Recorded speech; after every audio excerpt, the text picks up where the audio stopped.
오늘 우리에게 주신 우리 누가복음 14장 25절부터 27절까지의 말씀, 우리가 함께 이 말씀 읽겠습니다. 시작. 많은 무리가 예수와 동행하였다.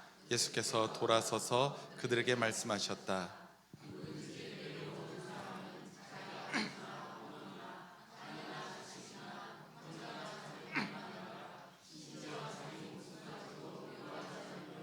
내 제자가 될 수 없다. 누구든지 자기 십자가를 지고 나를 따라오지 않으면 내 제자가 될 수 없다. 아멘. 아멘. 할렐루야. 할렐루야. 오늘도 예배의 자리에 나오신 우리 모든 신앙가족 여러분들을 사랑하고 축복합니다.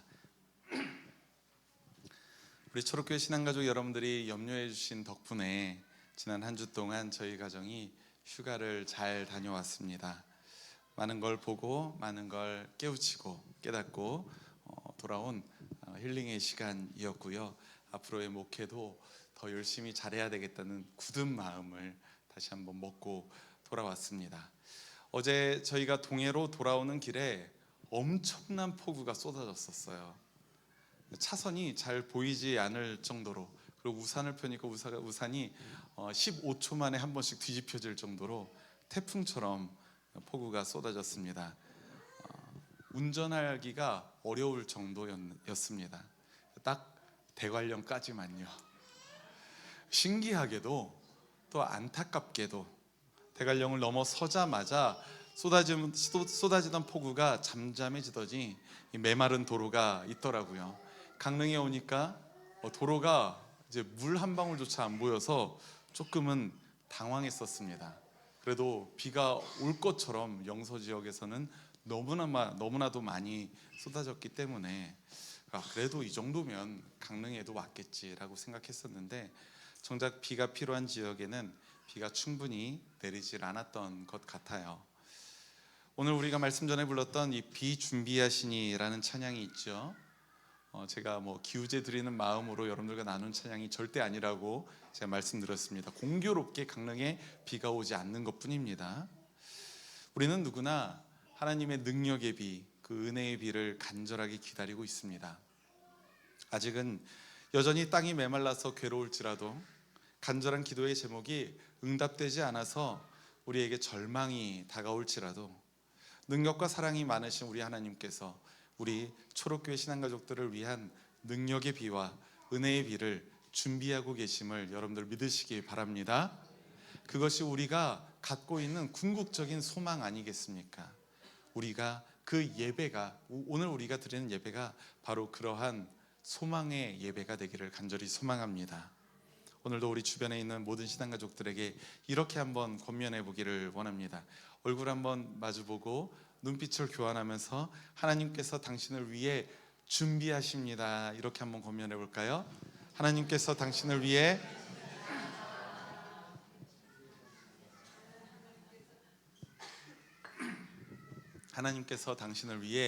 준비하십니다. 이 말에는 목적어가 빠져 있죠. 무엇을 준비하시는지. 목적어를 빼고 권면을 했으니 이제 받아들이는 여러분들 스스로가 나를 위해서 하나님이 무엇을 준비하실까 한번 기도하는 마음으로 한번 고민해 보시기 바랍니다. 제가 지금 이렇게 했는데 당황스럽게도 아까 전에 교회에 저 시계 배터리를 갈고 뭔가가 여기 만져져가지고 깜짝 놀랐습니다. 네. 오늘은 9월의 첫 번째 주일로 교회력으로 보면 성령 강림 후 13째 주일이자 창조절 절기 첫 번째 주일입니다. 우리 초록교회는 몇 년 전부터 이 창조절기를 지키고 있죠. 창조절기는 지키는 교회도 있고 지키지 않고 성령 강림 절기로 지키는 교회도 있습니다. 창조절기는 다름 아니라 세상을 창조하신 하나님이 생명의 근원이자 피조물들의 왕이시라는 사실을 우리가 믿음으로 고백하는 절기예요. 하나님이 세상을 창조하셨고 그분이 세계의 왕이시다, 우리를 다스리신다. 눈물이 나는 고백입니다. 이러한 창조신앙, 우리가 고백하는 이러한 창조신앙은 예수님께서 전하셨던 이 하나님 나라의 복음의 근간이 되는 신앙이에요. 그리고 동시에 우리 초록교회 신앙가족들의 신앙적인 기둥 중에 하나라고 말씀드릴 수가 있습니다.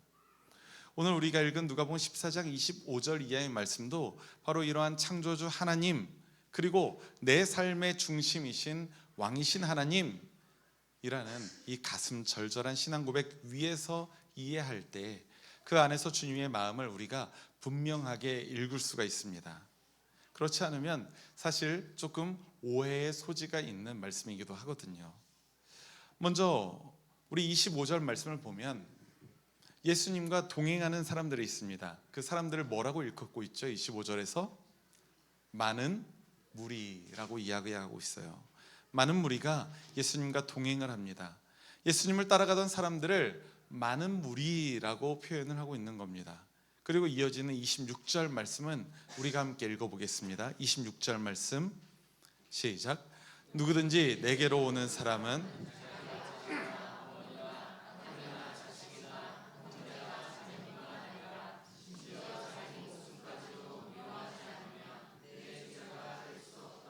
아멘. 자기 아버지나 어머니나 아내나 자식이나 형제나 자매뿐만 아니라 심지어 자기 목숨까지도 미워하지 않으면 내 제자가 될 수 없다. 예수님을 따라온 많은 무리에게 누구나 당신의 제자가 될 수 없다라고 말씀하시는 예수님이십니다. 만약에 예수님이 대중들의 인기를 얻으려는 목적이 있으셨다면 완전히 다르게 표현하셨을 것 같아요. 누구나 나의 제자가 될 수 있습니다. 그러니까 여러분들이 조금만 더 정진해 주십시오. 이렇게 말하는 여러 이단들이 있죠. 이만희, 문선명, 요즘 너무나도 뉴스를 장식하고 있는 그 수많은 사람들, JMS 정명석까지, 이들은 공히 이렇게 말합니다. 누구나 구원받을 수 있다. 그러니 조금만 더 열심히 해라. 누구나 나의 제자가 될 수 있다. 그러니 조금만 더 바쳐라. 그러나 예수님이 이렇게 말씀하십니다. 누구나 나의 제자가 될 수는 없다. 그래야 많은 무리가 자기 희망을 갖고 예수님을 더더욱 우러러 볼 것인데 예수님은 그것을 포기하면서 이렇게 말씀하셨던 거예요. 그렇지만 예수님은 많은 무리를 모두 제자로 삼을 수는 없다는 사실을 너무나도 잘 알고 계셨습니다. 조금 더 정확하게 말하자면 많은 무리가 예수님을 지금까지 따라왔다고 하더라도 결국에는 그들은 진정한 제자로 세워질 수 있는 사람들은 그 중에서도 아주 극소수라는 사실을 예수님은 이미 알고 계셨던 것이죠. 그런데 예수님이 26절 말씀에서 말씀하신 이 제자의 조건들이 논쟁의 여지가 있습니다. 그 조건이 무엇인가요? 26절에서 뭐라고 얘기하나요? 이 제자가 되려는 사람은 어떻게 해야 된다? 가족들뿐만 아니라 심지어 자기 목숨까지 미워해야 한다. 그리고 나서 자기의 십자가를 지고 예수님을 따라와야 한다라고 말씀하시는 것이 바로 예수님의 말씀입니다. 이게 참 받아들이기 어렵고 이해하기 어려운 말이 아닐 수가 없어요. 주님을 따르기 위해서 사랑하는 부모나 남편이나 아내, 그리고 눈에 넣어도 아프지 않을 자녀들까지 버리는 사람이 되어야 하겠습니까? 하나님은 진정 그것을 원하시면서 이런 말씀을 하시는 걸까요? 그럼 비인격적인 사람이 주님의 제자가 될 수 있다라는 그런 말씀을 예수님이 지금 하고 계시는 걸까요? 가족관계를 완전히 청산한 우리의 삶이라는 것은 상상할 수가 없습니다. 우리가 좀 이따가 오늘 이제 8월 달 생일자들의 생일 잔치를 하기로 했죠. 우리가 지난주에 우리 정동제 교회로 비전 트립을 떠나신 분들이 많았기 때문에 오늘 8월 생일 잔치를 하게 되는데, 이 생일이라는 게 뭐예요?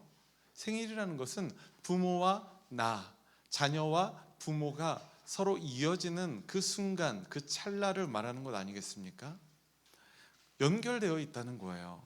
가족관계를 완전히 청산한 삶은 우리가 상상할 수가 없습니다.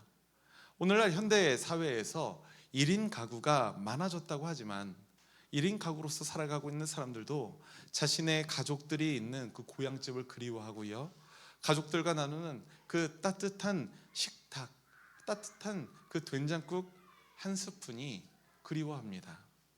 그런데 그 모든 것들을 미워해야 한다니 이 마음이 불편해지는 거예요. 그렇다면 예수님의 이 말씀은 예수님의 제자가 되기 위해서는 가정생활이나 사회생활을 모두 청산하고 신앙생활에만 몰두해야 한다는 그런 의미일까요? 그렇게 신천지 같은 이단 생활들을 옹호하는 걸까요? 그들은 가차없이 버리잖아요. 지금도 그 수많은 소송들이 벌어지고 있습니다. 신앙생활을 위하여 가정과 사회생활을 모두 청산했던 그 문제들로 말미암아 말이죠. 그런데 예수님의 말씀은 결코 그런 의미가 아닙니다. 오늘과 다음 주일은 이 누가복음 14장 25절 이하의 말씀을 가지고 예수님이 말씀하신 제자의 조건을 우리가 깊이 묵상하면서 본문의 말씀이 전하는 메시지의 두 가지의 의미를 차례차례 우리가 되짚어 보려고 합니다.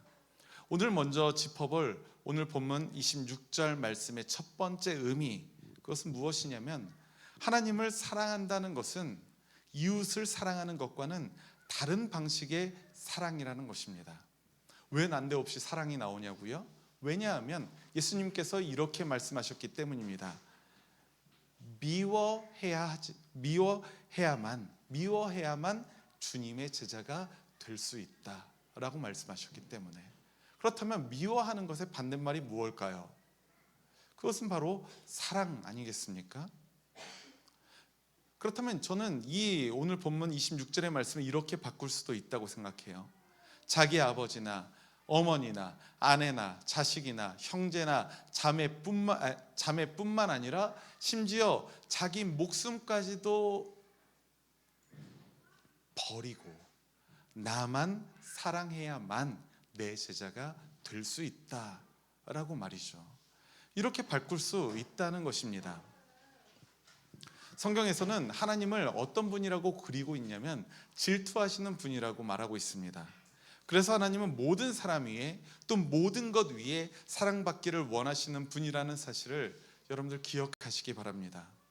그렇기 때문에 주님께서 당신의 제자들에게 요구하시는 사랑은 다른 것들을 우리가 다 사랑하고 남겨진 사랑으로 하나님을 사랑하는 것을 원하는 것이 아니라는 거예요.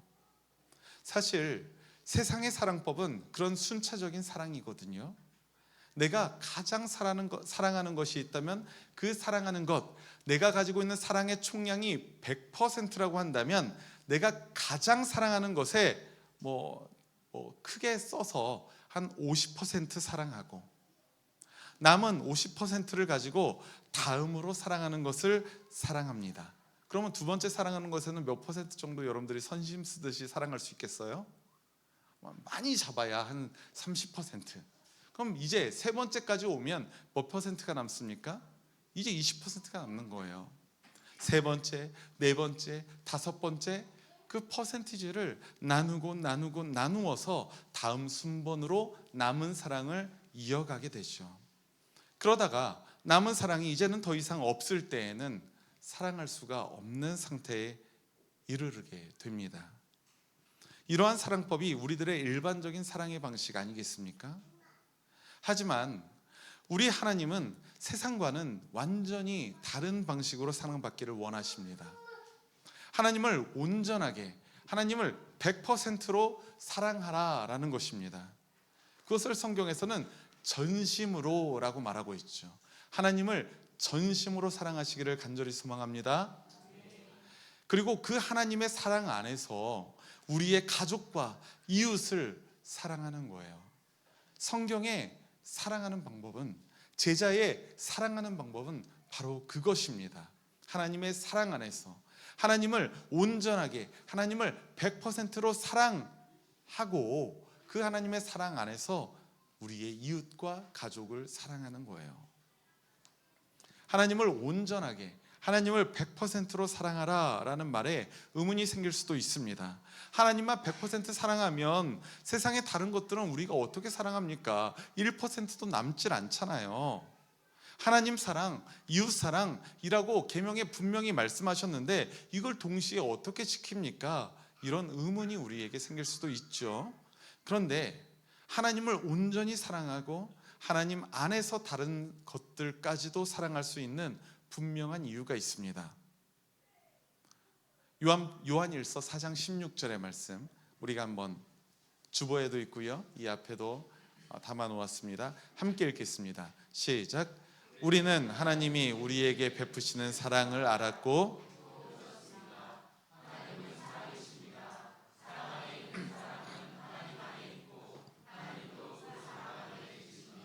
아멘.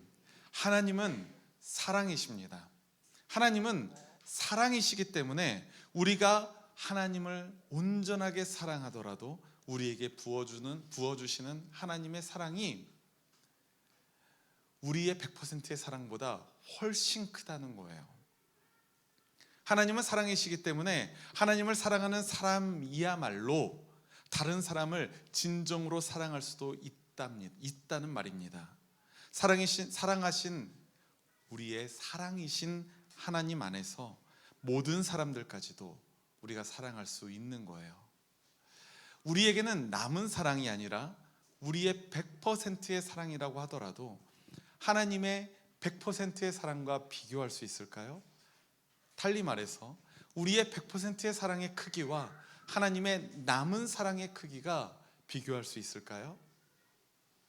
우리의 100%의 사랑을 쏟아내더라도 하나님의 1%의 사랑으로 우리의 모든 것을 채우고 남음이 있다는 사실을 여러분들 믿으시기 바랍니다. 오늘날 가정의 위기를 겪는 많은 가정이 있다는 통계가 있습니다. 우리 초록교회는 없기를 바라며, 저기 노란교회, 빨간교회, 희끄무리한 교회, 이런 교회는 그럴 수도 있어요. 그런데 여러분들 한번 생각해 보십시오. 위기와 갈등을 겪고 있는 그 가정의 문제가, 그 원인을 한번 찾아가 보면 그들이 서로 사랑하지 않기 때문에 그렇습니까? 부모와 자녀가 사랑하지 않기 때문에 그 문제가 발생됩니까? 그래요? 그렇지 않습니다. 정작 그들의 문제는 사랑하지 않기 때문에가 아니에요. 사랑이 없는 게 아니라 자기 중심적인 사랑을 하고 있다는 것 아니겠습니까? 자기 중심적인 사랑을 하기에 자신의 통제 아래에 상대방을 두려고 합니다. 그 상대방이 자녀일 수도 있고요, 남편일 수도 있고요, 아내일 수도 있죠. 그리고 자기 중심적인 사랑을 하기에 내 말을 듣지 않는 저 사람이 미워집니다. 자기 중심적인 사랑을 하기 때문에 폭력과 폭언을 사용해서라도 저 사람을 내 마음대로 바꾸기 원합니다. 이게 정말 문제라는 거예요. 사랑이 없는 게 아니라 자기 중심적인 사랑이 문제라는 겁니다. 이 또 다른 한편에서는 이제 자기 가족까지는 한번 잘 사랑하고 잘 돌보려고 합니다. 그런 사람이 있어요. 그런데 그들은 다른 사람들, 다른 가족들의 상황이야 어쨌든 자신의 가족들의 안위와 이익을 위해서 수단과 방법을 가리지 않는 사람들도 많이 있습니다. 자신의 가족들끼리 똘똘 뭉쳐 있기는 하지만 가족을 벗어나서는 세상의 그 누구에게도 사랑과 섬김을 보낼 생각을 하질 않는 거예요. 이제 앞으로 당신과 살아갈 수 있을까? 라고 생각하더라도 다른 사람들은 안중에 없습니다. 우리 가족만. 이걸 좀 더 확장해 보면 우리 교회만. 이러한 사랑, 문제가 있는 사랑이라는 거예요. 하나님의 사랑에서 나온 사랑이 아니라 내 중심적으로 사랑하려고 하는 사랑이라는 것입니다. 인간의 사랑법입니다. 세상의 사랑법입니다. 그런데 이러한 인간의 사랑법, 세상의 사랑법이 가진 한계는 분명해요. 그것은 끝이 있다는 겁니다. 한도가 있다는 겁니다. 근데 그 한계를 극복하는 방법을 예수님은 오늘 본문의 말씀을 통해서 전하고 계신다는 사실입니다. 하나님을 온전하게, 하나님을 100%로 사랑하라. 그리고 사랑이신 그 하나님 안에서 가족과 이웃, 그리고 세상을 사랑하라. 우리가 주님의 말씀에 순종하며 부끄럽지 않은 제자로서 살아가는 데에 가장 걸림돌이 되는 것은 무엇일까요? 무엇일까요? 요즘 중고등부 사역을 하면 여기에서 학원이요 라고 말할 수도 있을 것 같아요. 제자들을 제자로 삼기에 가장 걸림돌 되는 것이 학원인가요? 아니면 직장인가요? 가정인가요? 남편인가요? 아내인가요? 아닙니다. 가장 큰 걸림돌은 다름 아니라 나예요. 나. 이 욕심꾸러기 나예요. 예수님의 제자는 이 나라는 걸림돌을 넘어서기 위해서 끊임없이 자기와 싸우게 됩니다.